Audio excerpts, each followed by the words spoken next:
Well, I'm Teresa Lovelady, and I love people. And I love people so much that I'll do whatever it takes and whatever I have to do to make certain that people are taken care of. But I could never be who I am today without strong people that have placed and planted seeds within me. I was a homeless teen kid in Chicago, living on the streets of Chicago. Like I said, that's a whole nother story. And Naya was that baby girl who gave me hope. I looked at her the moment I brought her home from the hospital. Literally, I was sleeping in a car wherever we could. I did not have an address when I went into the hospital and delivered my daughter. And I brought her home, and when I brought her home, again, it was a place, right, Chinsia? We've been best friends since, oh my goodness, since 6th grade, since we were 10 and 11 years old. We both were homeless kids living on the streets.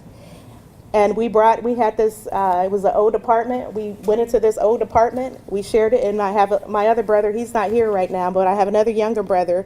We were there in this, we were all under 18 now. We're 17, 18, 16, 15. We're all in this apartment with these babies. And I looked at my daughter and I said, your mama's gonna be the best role model ever. Naya, I hope I lived up to it. Because I promised her she would not be hungry. She would never be homeless, and she would never have to worry about any of the things that I had to worry about. And now she's a junior at Howard University. I mean, this little girl from the projects in Chicago produced a wonderful person. Well, after investigating this specific alumni award, I thought about what it meant to move a vision to reality and why this award is so very important and meaningful. I thought about the work that I've done in the Wichita community, even though I've only been here about 15 years now, which is a long amount of time, but I remember coming to the Wichita community and how the community embraced me. And looking to find a place to go for healthcare and support for my family that was here then, and I had an aunt that was she was sick and she needed help and support, and I went looking for a place that would help her out. And I actually found the Center for Health and Wellness here in Wichita at that time. But unfortunately, she actually passed away before we could really get her the care that she needed. And I continued to to stick here in the Wichita community because I had other family that was here. My cousin Sophia, I promised her that I wouldn't just leave, that I would stick around a while. And so 15 years, I'm still here. When I think about the work that, again, bringing a vision to reality, I think about HealthCore Clinic and the Center for Health and Wellness and how it was started.